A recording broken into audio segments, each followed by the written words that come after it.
Hi, so today I'm doing my lesson on hearing loss and the way that that can be um, the way that that can be addressed in the classroom and the way that that presents itself in students.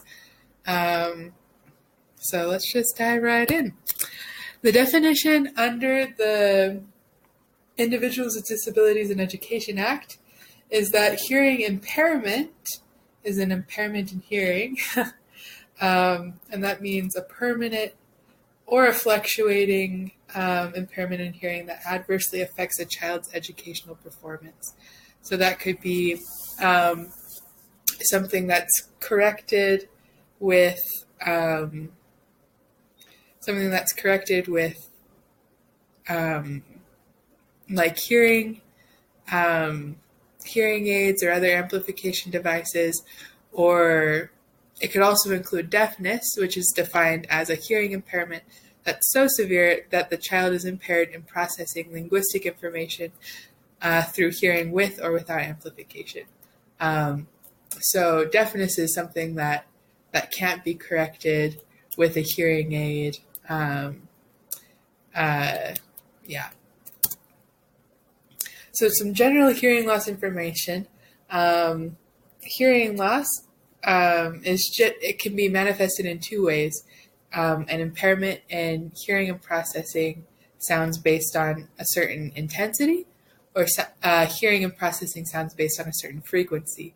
So intensity is how loud something is. It's measured in decibels. Um, and so if you experience hearing loss, normally it's with things that are in a low intensity. So like soft sounds, where you might be able to hear something that's louder, you can't hear something that's really soft. Um, Frequency is how high or how low something is. So, for example, like a mosquito buzzing, that's a really high frequency. Where like the bass in a car would be something that's a really low frequency. Um, So hearing loss can affect either of those and can range from slight to profound. So there's slight, moderate, severe, or profound hearing loss. With slight hearing loss, that might be something that has to do with not being able to hear very soft sounds, um, or not being able to hear sounds that are too high pitched. Where profound hearing impairment is deafness. So children with hearing loss greater than 90 decibels are considered deaf. So just for some clarification, 90 decibels is about the sound, about how loud a lawnmower is. So if children can't hear sounds that are 90 decibels, so if children couldn't hear a lawnmower, then they're considered deaf.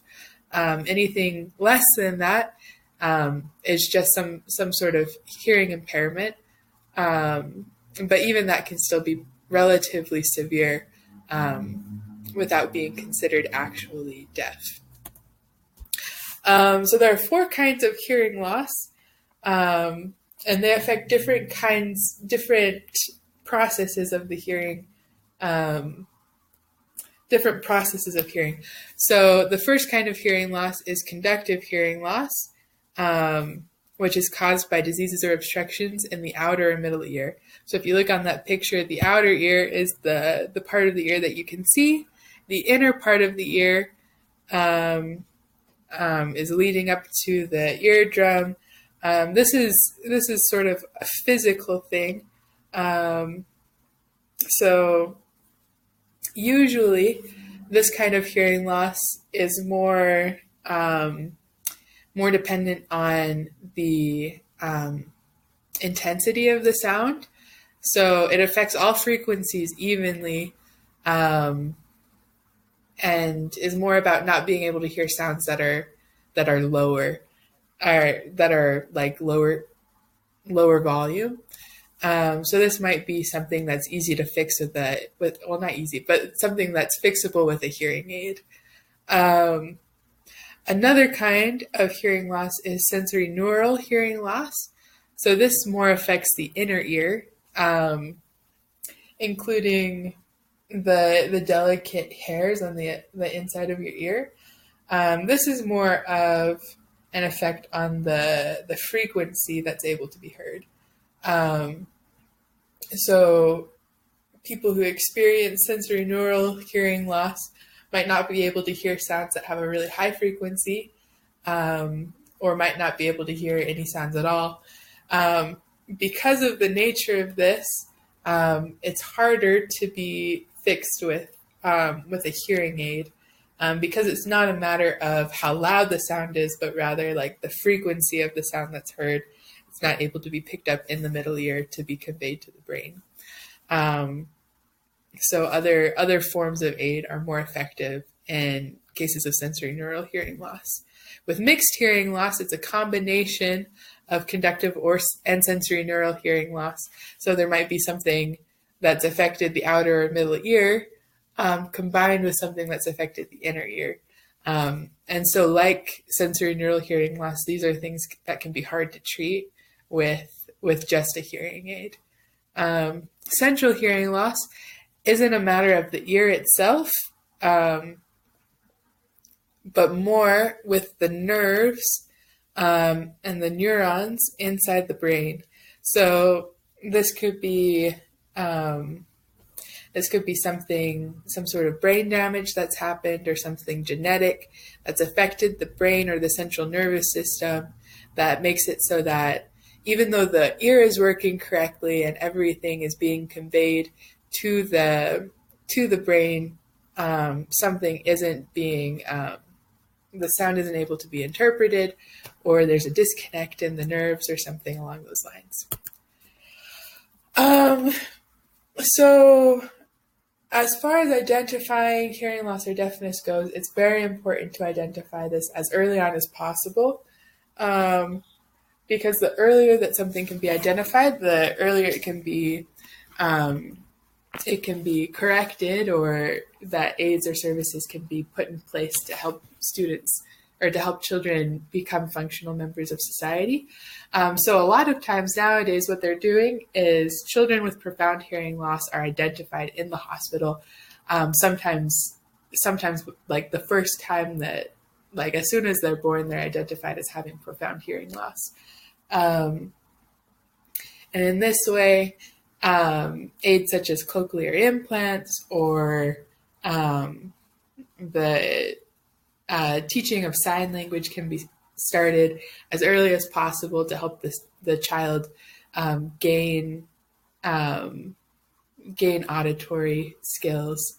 For other types of hearing loss, maybe kinds that aren't as profound, common signs to look for include not responding to sounds or to their name when they're called, or asking for things to be repeated often, or saying, huh, trying to get people to say things again, or delayed development of speech or unclear speech, especially at the ends of words with sounds like D's or T's that are harder to hear, or turning up the volume on the TV or other electronic devices. So identifying that as early as possible is extremely critical in helping these children to gain access into education and just life in general. So there are multiple causes of hearing loss. Some of these are acquired and some are congenital. So acquired means that the child could hear at birth, but at some point along the line, something happened that affected their hearing. So this could be exposure to loud noises, buildup of fluid behind the eardrum, ear infections, childhood diseases, or head trauma. Head trauma causing that central hearing loss, where the others sort of tend to cause the sensory neural or conductive hearing loss. Also, these could be congenital. So congenital hearing loss is hearing loss that happens at birth. So when the child is born, they're unable to hear. This could be because of a family history of hearing loss, or infections or complications during pregnancy. Any of these things could cause hearing loss. And just to end up, services that can help students to